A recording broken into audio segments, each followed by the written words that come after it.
Hi guys, welcome back to our YouTube channel. So in this tutorial, we would learn how can we change or apply themes in Microsoft Excel worksheet. To do this guys, just select your page, your sheet, switch on your sheet and then click on this page layout, and here the themes group you have the option themes.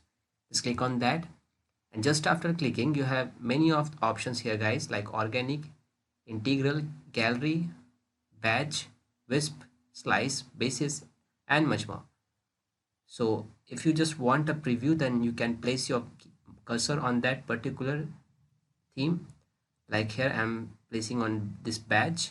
So here as you can see, the font style is changed, the color is changed, and sometimes effect is also changed guys.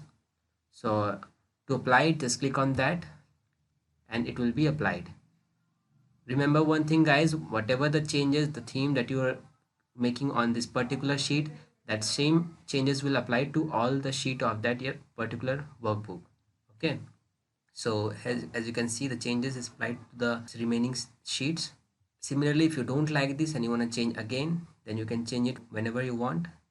Like this time I'm applying organic, or let's say gallery, and it applies to them also.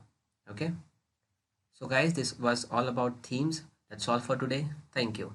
If you really like the content, then please like the video and click subscribe to see more videos like this. And don't forget to share this video with others. You can find the link to complete basics to advanced Excel tutorial in the description below, or you can visit mahagurus.com to see lots of other software courses. Thank you.